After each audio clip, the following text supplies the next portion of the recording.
Thanks so much for tuning in to another edition of History in Your Own Backyard. I'm Danielle, and today we're spending time talking with Miss Linda Barley about the history of Milan, Indiana. Thanks so much for taking time out of your day to talk with us. We appreciate it. Thank you so much. I'm glad to be here. Thank Glad you're here you. too. Thank you. I'm happy to be here. Great. So, give us some information about this wonderful town in Indiana. Well, Milan was plotted back in 1854, and it was plotted north of where we're located right now. And when the railroad came through, this is the area here. So Milan actually had to move about a mile to where we are now. Okay. And so what's referred as Old Milan was the original. But now we have what you see. This is the Milan area. Okay. And take us through some of the history since 1854. So you and I were talking a little bit ago about how Milan played a really important part in the Underground Railroad, right? It did. It did. Back in that era of our history, Stephen Harding, who had his home in Old Milan, was part of the Underground.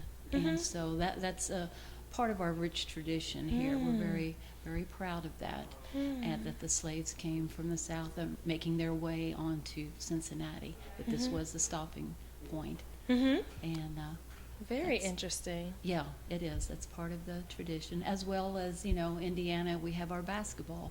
Yeah. So we also have the rich tradition of basketball in our veins here, and of course, being in the museum here, you get a lot of that also. And I understand that you are related to one of those basketball players that brought home the state championship. I am. My brother Gene was the center on that team back in 1954. Okay. And very proud of him for doing that.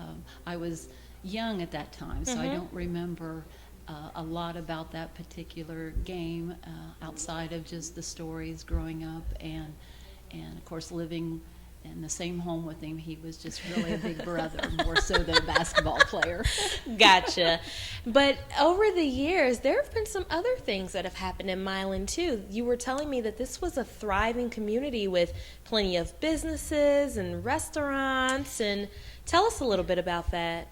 Back in the 50s, the 60s, Milan really was self-sufficient. We had all sorts. We had industry. We had lots of mom and pop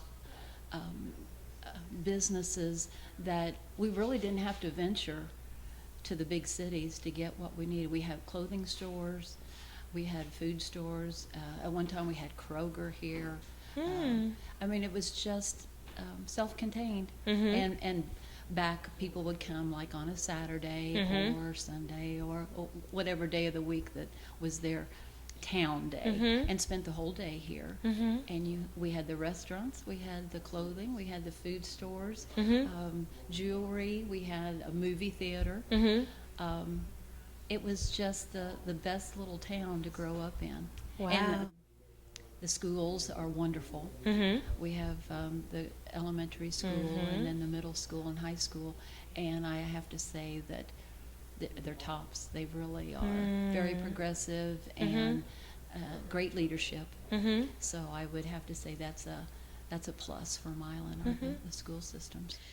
Now, many years ago, was Milan more of an industrial town, or was it farmland, or what happened here years ago? Yeah, years ago, and I have to go back to my brother and the 50s, and in that you either became farmers when you graduated high school, or you worked in the furniture factory. Mine was had an industry where they built furniture.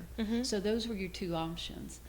And one of the trickle-down effect, I always call it, of the 54 game and winning it was all the players received scholarships to colleges.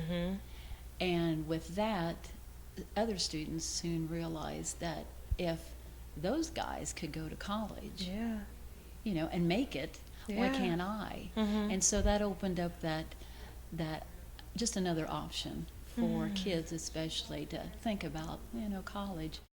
So, in talking about Milan, I kind of get this really warm and fuzzy feeling. All of the people that we've met have been extremely nice and really caring. I heard that you may have a hand in that. I hear around the holidays you kind of rally the people and you do something really nice for the people here in Milan. What is that? We have the Council of Churches in Milan has a Christmas project. Mm-hmm. And every year, those people that need a little extra attention, need a little extra boost at Christmas, we provide clothing, toys, food for the families.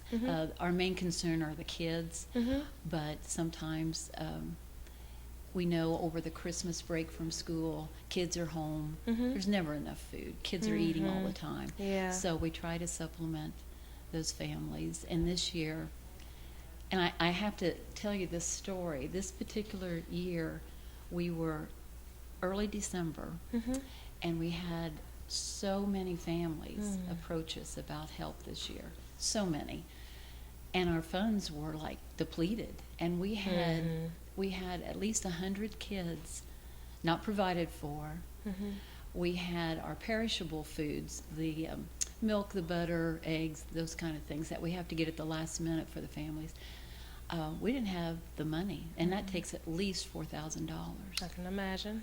So we had a meeting, and at the conclusion of the meeting, did a prayer to close the meeting, and the next day at school, one of our volunteers just put the word out saying we need some help here this year. We're a little bit behind, and things are at crunch time. And honestly, in 2 days' time, we had enough money for the perishable food, which was at least $4,000. Wow. We ended up with $4,500, so we could get more food. More than enough. More than enough. All the kids were taken care of, those 100. And up to that point, we'd already provided for 200. Wow. So just in 2 days' time, the community stepped forward, and you talk about warm and fuzzy. Yeah. We were just, well, the Lord does provide. Absolutely. He does provide. Every time. Yeah, every time. That is wonderful. Yeah. That is wonderful. And so this community, I can't say enough about it. It's just, I wouldn't want to live any other place. And since you've been a lifelong Yes, Milan resident, what are some of your fondest memories about Milan growing up here? Oh my goodness, my fondest memories. Coming to town when I was a little girl, because we lived out in the country, so coming to town was not an option like every day. I suppose it was the security that I felt. I never felt scared or threatened. Just if I needed something, I could bop into a store and, if I lost my mommy or, whatever the situation was, I always felt Safe. really safe. Yeah. And I guess that's just, you just have warm memories. And going to the movie, that was always a biggie. I suppose my mom enjoyed that because she could drop me off. And she did do that. She would drop me off and in 3 hours or 2 hours come back, and I'd be right there. Yeah. But meeting my friends, and it was just fun growing up here. I can It just was fun. imagine. Well, it sounds like Milan is the place to live. I think everyone should move to Milan. This place is wonderful. Y'all come now. This sounds great. Yeah. Well, Linda, thank you so much for sharing your heartfelt memories and really giving us an eye and a bird's eye view of what it's like to be in Milan. This is a wonderful place. I'm so happy that we're here talking with you today. I so appreciate you coming, and I do want to invite people in your viewing territory to come to Milan, and especially to our museum. Yeah. We do have a great museum with the 54 team and the Hoosiers. We have lots of Hoosiers memorabilia, so just come and visit our town. It sounds like people will come once and they'll want to come They'll back. want to come back. They'll want to come back. That's yeah. the slogan. If you Yeah. come once, you'll want to come back, right? Well, thanks so much, Linda. We really appreciate it. You're welcome. Thank You're welcome. you. Thank you. Thanks again for tuning in to this edition of History in Your Own Backyard.